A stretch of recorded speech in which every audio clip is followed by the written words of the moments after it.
Welcome to my channel dear students. आज मैं 12th वालों के लिए बहुत हार्डेस्ट टॉपिक लेके आया हूं जिसका नाम है एरिया ऑफ बाउंडेड रीजन। जो 12th में है ये बहुत लोगों को टफेस्ट करता है, बहुत प्रॉब्लम्स क्रिएट करता है, क्योंकि इसमें हम बात करते हैं ग्राफ्स की, हायर स्टैंडर्ड मैथमेटिक्स की बात करते हैं, क्योंकि इसकी क्वेश्चन इजीली सॉल्व नहीं होते हैं क्योंकि इसमें ग्राफ प्लॉट किया जाता है। इसीलिए मैं इस टॉपिक को चालू करने से पहले मैं कुछ कहना चाहूंगा। जो साल 12th के बच्चे जो बोर्ड का एग्जाम देना जा रहे हैं उनको मेरी तरफ से ऑल द बेस्ट, बहुत अच्छे से एग्जाम देके आना, ठीक है। लेकिन इस टॉपिक को चालू करने से पहले मैं एक चीज और बताना चाहूंगा, एक चीज और ध्यान समझना। जो मैं एरिया ऑफ बाउंडेड रीजन की बात कर रहा हूं उस टॉपिक में पहले चालू करने से पहले मेरे कुछ कांसेप्ट्स हैं जो मैंने बनाए हैं, बहुत जो बच्चों को थोड़ा इजी कर सके, उस कांसेप्ट को थोड़ा इजी समझ सको, तो इसलिए वो मैंने अपनी तरफ से कांसेप्ट तैयार किया है। तो इस टॉपिक को तैयार करने के लिए, ठीक है, मेरे को थोड़ा समय लगा, सोचना पड़ा कि मैं बच्चों को इजी समझा सकूं, इसलिए मेरे टॉपिक का नाम होगा इससे पहले एरिया ऑफ बाउंडेड रीजन से पहले होगा symmetry for Cartesian curve. Symmetry for Cartesian curve. तो सिमेट्री फॉर कार्टेशियन में स्टार्ट करने से पहले तो मैं इसकी कुछ पॉइंट्स होंगे वो क्लियरली करने होंगे मुझे। तो इसमें कुछ ग्राफ प्लॉट्स किए जाएंगे, जो बच्चों को समझ में आने चाहिए। तो मैंने इजी मेथड बनाने के लिए पहले ये समझा दी, क्योंकि वो चैप्टर समझाने से पहले ये क्लियर भी होना भी बहुत जरूरी है, क्योंकि ये क्लियर नहीं होगा तो आपको चैप्टर आगे अंडरस्टैंडिंग भी नहीं हो पाएगा, क्योंकि थोड़ा टफेस्ट है चैप्टर। क्योंकि इसमें ग्राफ्स जो प्लॉट होते हैं वो इंटीग्रल में निकलते हैं, और इंटीग्रल का जो होता है आपका एरिया डिफाइन करना होता है, लेकिन उसमें भी बहुत चीजें होती हैं। लेकिन आपको इसलिए मैं इस टॉपिक को कंसल्ट करूंगा, और डिफाइन अच्छे से करूंगा, ठीक है। तो चालू करते हैं इस टॉपिक को, ठीक है। आइए इसको समझिए। तो मैंने पहला पॉइंट मेरा ये कहता है कि एक कर्व लिया is said to be symmetrical about X axis. अगर कर्व जो है सिमेट्रिकल अबाउट क्या है, एक्स एक्सिस है, क्या एक्स एक्सिस पे सिमेट्री रहेगी, तो जो हमारी पावर होगी y की वो क्या होनी चाहिए, आपकी इवन होनी चाहिए। जो y की पावर होगी वो क्या होगी, इवन होगी। ये दिमाग में नोट कर लीजिए बिल्कुल। तो सुनो, जो सिमेट्री होगी अबाउट x एक्सिस पर, तो इस पावर ऑफ y क्या होनी चाहिए, आपकी इवन होनी चाहिए। क्या होनी चाहिए, इवन होनी चाहिए, ठीक है। हम एग्जांपल के तौर पे भी एक चीज ले लेते हैं, तो देखो समझो, हमने लिए 5² 4x। इवन का मतलब हो सकता है पावर 2 भी हो सकती है, की 6 भी हो सकती है, 4 भी हो सकती है, 8 भी हो सकती है, 12 भी हो सकती है। तो इवन होनी चाहिए, बस मोस्ट इंपॉर्टेंट बात है।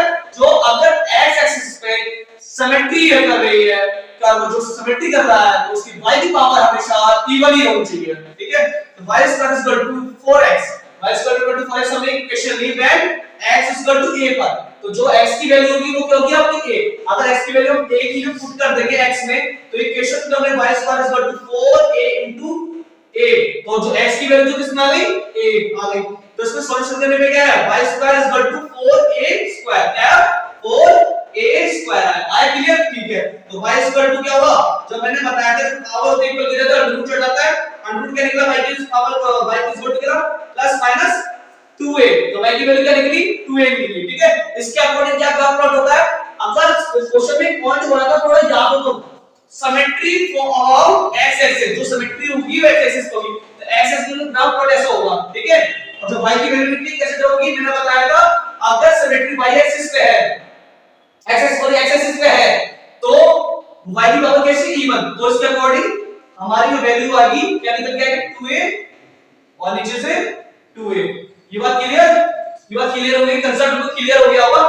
ये ऐसे ग्राफ ड्रॉ किया जाएगा बिल्कुल, ठीक है।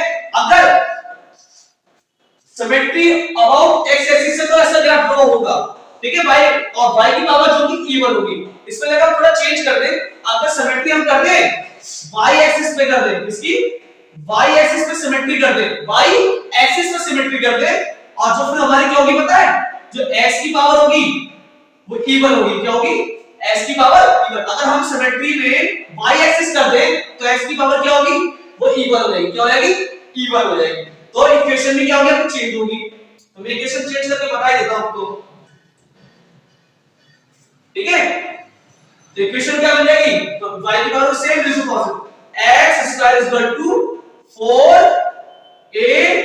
4ay, जो कि मैंने बताया था, अगर y पे सिमेट्री है, अगर y पे सिमेट्री तो ग्राफ क्या होगा, चेंज हो जाएगा। तो y पे सिमेट्री होगी तो ग्राफ क्या होगा आपका, चेंज हो जाएगा। ये बात क्लियर हो जानी चाहिए। तो इसमें क्या चेंज हुआ, जो है एक curve is said to be symmetrical about y axis, पहले क्या था x एक्सिस, अब क्या होगा y एक्सिस, तो y एक्सिस के अकॉर्डिंगली क्या होगा, ग्राफ भी चेंज हो जाएगा और जो हमारी पावर होगी x की वो क्या हो जाएगी इवन हो जाएगी, क्या हो जाएगी इवन हो जाएगी। बात क्लियर। तो एग्जांपल के तौर पे x is equal to 4 4ay, तो when y is equal to क्या पुट कर दूं मैं a कर दूंगा, तो x square is equal to 4a into y, के लिए क्या आएगा आपका a, तो x is equal to 4a square. तो ठीक है, तो अब मैंने क्या बताया था, स्क्वायर जो होता है जो पावर होती है इक्वल के जाता है रूट चढ़ जाता है, तो अंडर चढ़ेगा इस पे, तो y की पावर क्या रहेगी x, तो x इक्वल टू क्या आएगा 4 नहीं आएगा 2a हो जाएगा। ये बात क्लियर। तो इसके अकॉर्डिंग जो ग्राफ प्लॉट किया जाएगा, तो मैंने बताया था सिमेट्री अगर x एक्सिस पे हो रही थी तो ग्राफ ऐसे प्लॉट हो रहा था, अगर y एक्सिस पे हो रही है तो x की पावर इवन है तो ये हमारा ग्राफ ऐसे प्लॉट होगा जो हॉरिजॉन्टल से पास होगा। ठीक है, ये बात क्लियर। ये क्लियर, जो इसकी वैल्यूज होगी तो 2a होगी और इसकी वैल्यू भी होगी 2a। ये बात क्लियर, ये बात क्लियर हो गई बिल्कुल क्लैरिफिकेशन के साथ, बिल्कुल ये प्लस माइनस में आएगा। ठीक है, ये बात क्लियर बिल्कुल। तो ये तो हो गया आपका y एक्सिस का भी बता दिया मैंने, सिमेट्रिकल होने पर आपकी क्या होगी x की जो पावर होगी वही इवन होनी चाहिए। मैंने पहले बताया था कि जो x एक्सिस पे सिमेट्री है तो y की पावर क्या होगी इवन होनी चाहिए, ऐसे अगर y पे सिमेट्री है तो x की पावर क्या होनी चाहिए इवन होनी चाहिए। ये बात क्लियर हो गई, तो उसके अकॉर्डिंग मैंने ग्राफ प्लॉट करके बता दिए थे। ठीक है, और मेरा थोड़ा एक टॉपिक है ये वाला, ये तो ये भी कंसेप्ट है समझ लो थोड़ा इसका।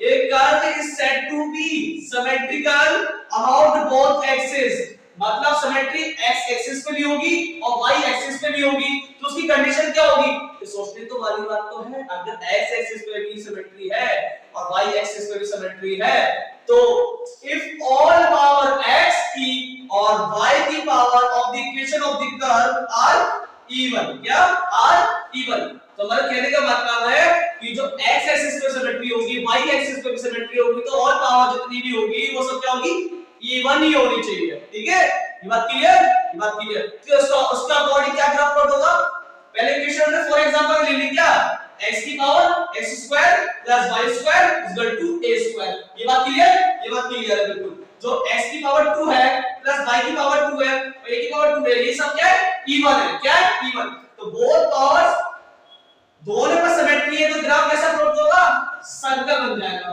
क्या सर्कल, बोथ इस पे सिमेट्री है और इस पे भी सिमेट्री है, तो हमारा ग्राफ कैसा बन गया इस टाइप का बन जाएगा। बिल्कुल ठीक है, ओरिजिन है ही। ठीक है, ये वाला क्लियर, ये वाला टॉपिक क्लियर हो गया। x square plus y square equal to a square, इसका ये बिल्कुल क्लियर। लेकिन मेरे को ये समझाना जो होता है ये बुक में तो है नहीं, लेकिन समझाने इसलिए था क्योंकि आप सिमेट्री पता लगा सको। जैसे कुछ क्वेश्चंस करोगे, बाउंड्री रीजन होगे, तो हमें एरिया ऑफ बाउंड्री रीजंस के बारे में जब हम पढ़ेंगे तो उसमें यही चीज समझाएंगे, सिमेट्री देखी जाएगी कि सिमेट्री y एक्सिस पे है कि x एक्सिस पे है, तो x एक्सिस पे तो y की पावर इवन है या नहीं है, तो ये भी तो चीज चेक करनी पड़ेगी। उसके अकॉर्डिंग तो ग्राफ प्लॉट किया जाएगा, उसके अकॉर्डिंग इंटरवल के अकॉर्डिंग ही तो हम उसके रीजन को बाउंडेड करेंगे, इसलिए इस टॉपिक को समझाना ही जरूरी है। तो ये तो समझ में आ गया।